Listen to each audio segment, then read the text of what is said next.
I believe that higher education is facing a tremendous danger today. And I believe that it's not in the far future.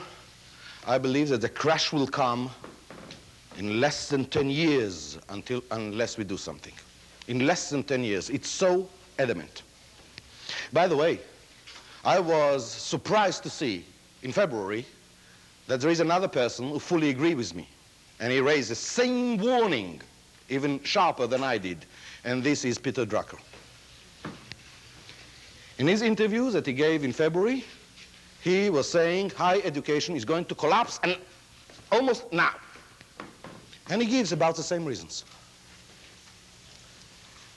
Now, when two people like that are saying the same thing, at least listen.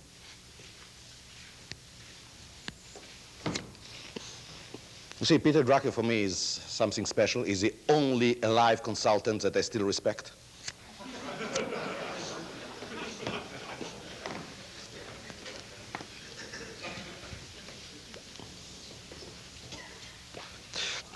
What is the problem there?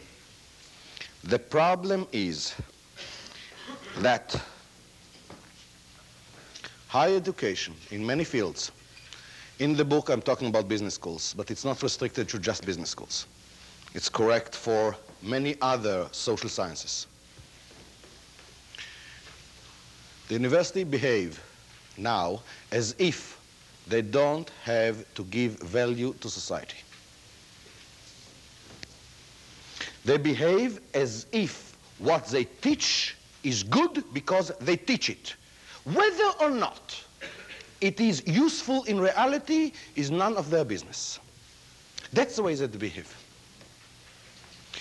Take somebody who finished an MBA. Can he run production? And the answer is no. Can he come up with marketing ideas? And the answer is no. Can he manage people? And the answer is, what the hell is people? It's amazing. But he can count costs. Yes, he can count cost to some extent. Even that they don't teach him well enough. It's amazing. And people who are going to the MBA, when they finish, there is something very, very famous called the first-year shock. That you go out of the university to the real world just to find out that everything that you've learned is not applicable at all. I was hoping that one of these students will stand up and sue his university for fraud. Why are you laughing? It's thousands, tens of thousands of dollars. It's years. For what? Well, that's not the danger. Students are chickens. That's not the danger at all. And already, so many of the students are now coming to these business schools, not in order to learn. They're not interested even in learning. They're coming to get the degree. This piece of paper that will help them climb the ladder. The problem starts from another direction. Does this piece of paper, called an MBA, help to climb the ladder? And the answer is less and less. As a matter of fact, there is a new phenomena out there. I've talked with several very high managers in large companies, and they've told me off the record that when they're coming to hire people for management positions, if this person has an MBA and not an engineering or science degree, he is not hired. The MBA is considered as a standalone, as a minus, not as a plus. Can you imagine it? And this is spreading like fire in dry wood. Why? Because of the right reasons. They've already learned that an MBA is not a sign that this person has valuable knowledge, but it is a sign that this person was stuffed with garbage.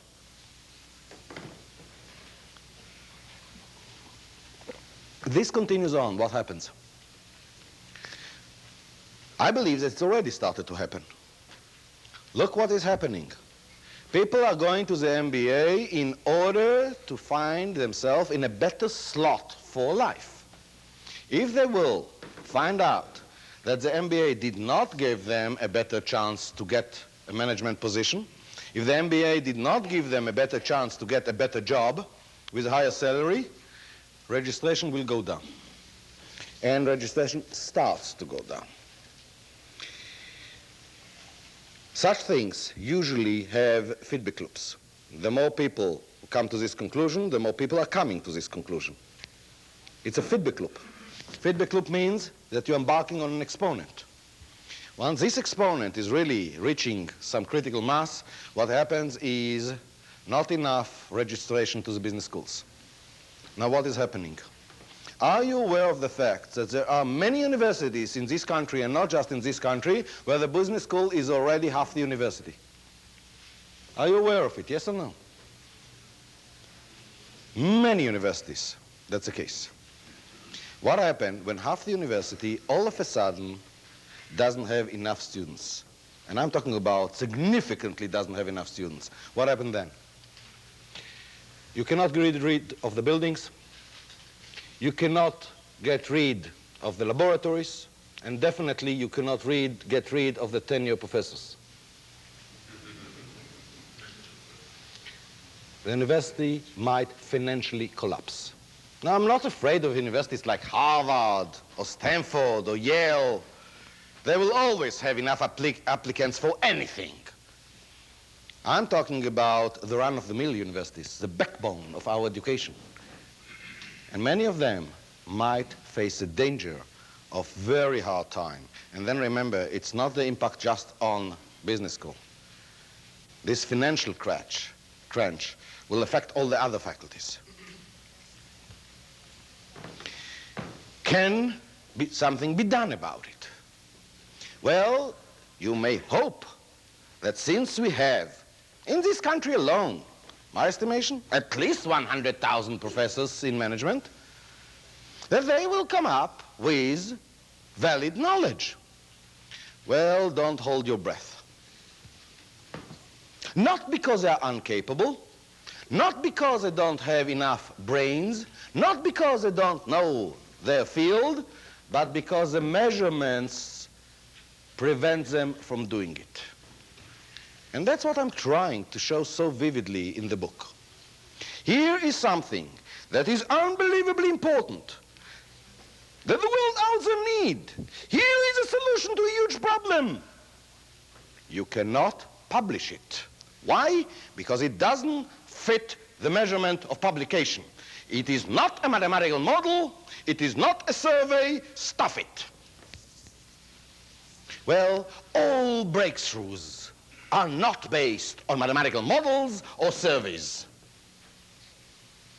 For example, The Goal. This is a book which is mandatory reading in almost all the big universities in this country, and not just in this country. In Harvard, in Stanford, in MIT. I cannot get a master's degree on The Goal because it's not academic enough. It's not worth it. Just in time, same thing. TQM, same thing. Fifth discipline, same thing. All the breakthroughs in management cannot pass the measurement of what is respectable as publication. So you can say stuff publication, who cares? You can say it, but not a professor. What is the measurement in academia? Publish or perish. The only way that you can bring out such knowledge is through books. Because books are not edited. That's why they don't count for tenureship or for a full professor. They are not respectable enough. Do you understand what catch-22 we have there? It's unbelievable. What is the real problem? The real problem is, and I'm writing about it in this book, is social sciences a science or an art? Because if it's an art, it's very hard to teach. You have to start to somehow develop the intuition, but you don't have rules. There are no real rules of how to paint a picture. Maybe there are some rules of perspective, but not the rules of how to paint a good picture. Doesn't mean that there aren't any rules. It does mean that we haven't found them, at least. And most people believe that there aren't these rules to find. I don't know. And there is a debate whether or not social sciences are art or science. And the one who was sitting in the middle are economy and management, sitting directly in the middle. Because from one hand side, you are talking about measurements, otherwise we wouldn't have the cost world at all, and we are teaching it. It's things that can be tangible and so on. And from the other hand side, we say, this is just an art. What is TUC? TUC is trying to show that it is science. That yes, you can deal with systems that contains human beings as systems of science. Of course there is uncertainty, but so is uncertainty in systems which are composed only of electrons. This is not a block for science anymore. And then the whole message of the book is we can teach things of value. And if we teach things of value, we can abolish totally the danger of the universities, the danger facing the threatening the business schools. I went as far as to show that actually universities takes it seriously can go with a mafia offer to the market. Can you imagine a university coming with a mafia offer to the market? Since when they have to come with a mafia offer to the market? They are university. Everybody that thinks like that doesn't understand at all what we are talking about, okay? Because if a university does not have to contribute value, who the hell needs a university? I went so far as to say the university can offer something like pay us the tuition of the student based on the value to the bottom line that the student have brought to the company 1 or 2 years after he graduated. And if he brought zero value, don't pay us anything. And to be so convinced that they gave enough value to this scope of this student that they will get tuition. Do you understand that this is the exact opposite of what is now, where we don't have to justify any value? It's enough that we give you the certificate. In this sense, the justification that this can happen and is possible to happen, the justification's example to show it is the project management. So in this sense, the main plot is the higher education, where project management is shown just as an example that you can develop and teach value to the student so that the danger of degrading the perception of what is a university doing to us will disappear.